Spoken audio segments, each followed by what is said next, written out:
dudes and dudettes? How are you guys? This is Chazzy and welcome back to the Mixer. Welcome back to another spooky topic. Today I've been doing a lot more scary stuff here, reviewing horror movies and talking about cursed objects and this and that because I am a horror aficionado. In case you guys don't know, I like horror related media, so movies, TV shows, games, things like that. And I actually enjoy covering real life topics, I had a lot of fun doing the Annabelle video where I talked about the real doll, behind the one that Hollywood created, and not just putting in a little bit of research but also putting the video together, and editing it with the photos and stuff. So I decided to continue the trend by talking about something that to this day is argued to not be very authentic.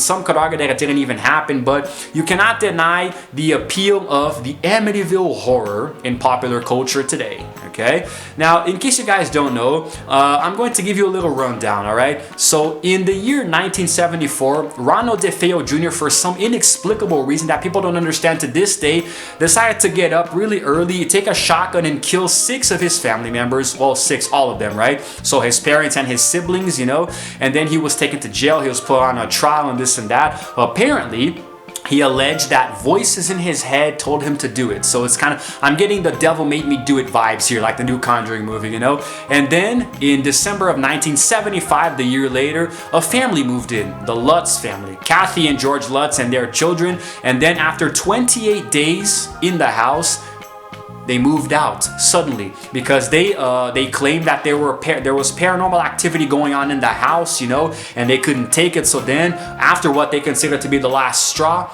they took their stuff and they moved out.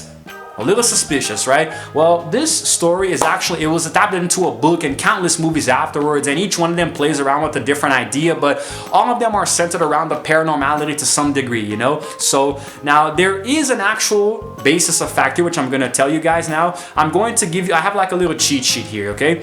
So I can give you a bit more accurate information. So here's the thing.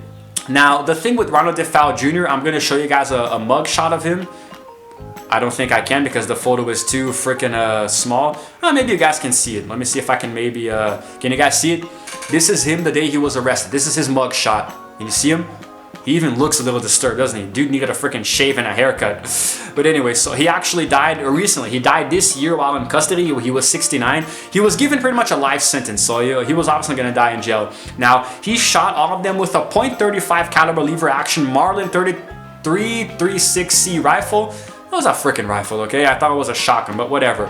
Now, apparently the parents had been shot twice and the children only took one shot and then died, But this whole situation is really spooky because it seemed like it happened out of nowhere, I think it was at 3 o'clock in the morning. Yep, around 3 o'clock in the morning. So, in case you guys don't know, 3 o'clock a.m. is kind of associated with the witching hour. It's like when a bunch of paranormal stuff happens, So, it's not exactly a good time for you to be awake and thinking dark, dangerous thoughts, and unfortunately this is what happened. Now it seems like after he was done with his crime, he actually went to a local bar and started saying that his family was shot. So he committed the crime and he called for help, and then he went there. And everybody went there, to see what was happening. Then they called the police and everybody got involved. And then that's when, he started to give his testimony, that he actually thought that a mob boss was the one who killed his family, So he had a pretty solid story that had a few massive holes in it. And that's where it starts to get interesting. Because you see, there started to be a few strange inconsistencies with Ronald's story. His nickname was Butch, so I'm gonna call him Butch. There were a few inconsistencies in Butch's story, So, okay, no, that just sounds stupid. I'm gonna call him by his name. The details simply did not add up. What he was saying did not make a lot of sense with what actually happened, And then what really killed the whole topic was that the mob boss that he accused actually had an alibi. He wasn't even in the country at the time, And then when all hell broke loose, when all of the cards were against him, that's when he confessed to actually killing his family himself, And how he actually dumped the evidence, How he put He got rid of the blood-stained clothes and cleaned up a little bit, So he really tried hard not to be caught. But then when he confessed, he said that once I started, I just couldn't stop. It just happened so fast, Which obviously is not a good excuse for murdering your freaking family. Now, apparently he had a very volatile relationship with his father. It didn't really get along too well, but it still doesn't make sense for him to go and kill his whole family, If you don't get along with your father, why? I'm not saying that it's right to kill your father, but why kill your whole whole family along with your father. That's like having a clogged toilet and freaking burning your house down to unclog the toilet. You know, it doesn't make a lot of sense. And he alleged that he heard voices that urged him to kill. So we're getting into the territory of demonic possession here, you know, which is very, very complicated because, I mean, the United States jury system, I don't think they really take this seriously. You know, I mean, if you kill, you kill. You know, it doesn't matter if you heard the voice of, I don't know, freaking Elvis Presley telling you to, you know. So this story has been, the authenticity of the story has been questioned many times. Not the killing themselves, but what happened afterwards. Because when the Lutz family moved in, that's when things started to get weird. Because at first nothing happened, you know, but then slowly there started to be a set of very inexplicable paranormal activity happening there that they just couldn't explain rationally, you know. It just didn't make any sense at all. So to them, it's like, okay, well, we have been living here for a while. We know that this is a murder house, you know, but we decided to move in anyway. So now there are some weird things happening. Why don't we call in a priest, you know? And that's what they did. Horror movie cliche 101. Apparently the priest also felt something strange, you know. He tried to bless the house in a very masculine voice, told him to get out, so he did, but he didn't mention it to anyone. You know, a few of these things are mentioned in the book, which is kind of like, I mean, they do take a few liberties, but I guess I haven't read the book, but I think it's much more based on fact than fiction, you know. I don't know if they Stephen King it up and make stuff up, I don't know.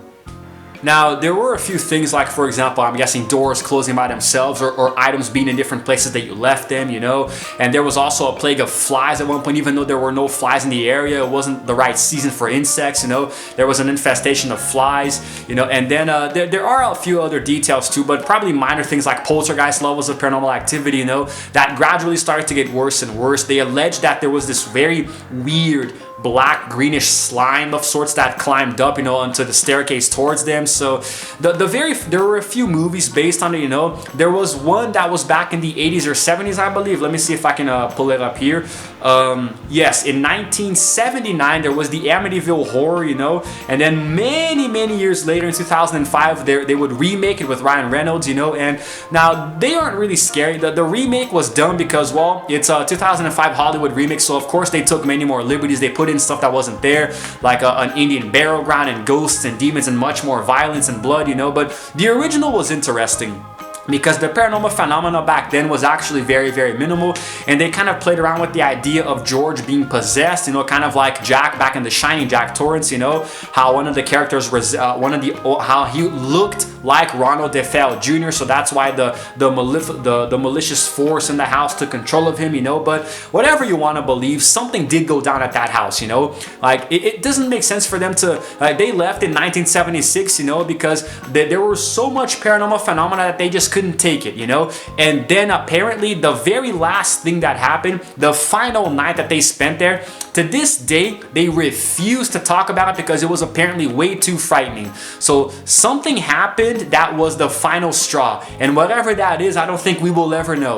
But I mean, guys, think about it. I mean, yes, it's really easy for you to point fingers at something paranormal and claim it as being fake, you know, or a hoax, because I understand that there is very little evidence, if not any at all, because in this case we really do only have the word of the family to go by, you know. But I don't know. I mean, whenever something scary happens, people are always very quick to judge it as being a hoax, but I really don't know. I like to entertain the idea of it really having happened. You know, it would definitely be something very interesting, but I still do think that, I don't know, like it could have.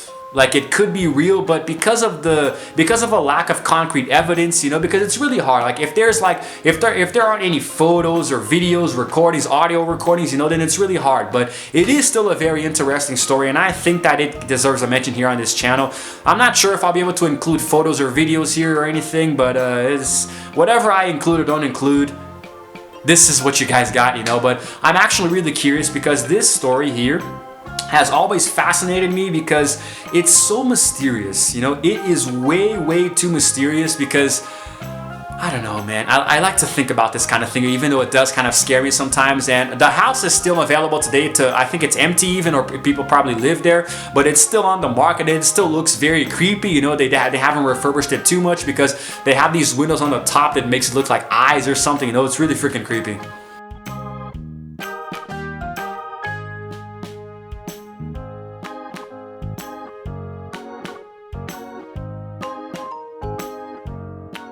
I mean, hey, whatever you guys believe, it still is a very creepy story, you know, it's very unsettling to think about, you know, so I like to entertain the idea that it may have happened, you know, and I'm actually curious to see what you guys think, you know. If you haven't seen any of the movies, you definitely should check them out, you know, maybe read the book, you know, there actually was a sequel to the book too. There were many different books, man. The lines got blurred very quickly, so the truth is somewhere within all the fiction, you know, all the movies and the shows and the books and whatnot. But anyway, I think I'm gonna wrap this up here, guys, you know.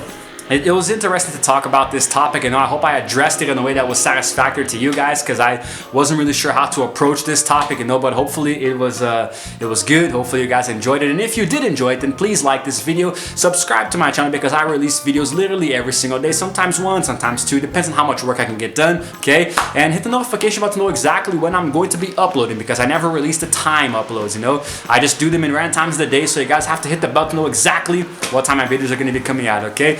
So that's it, guys. This is Chazzy signing out for now, and as always, I will see you guys in the next video. Roll the outro screen.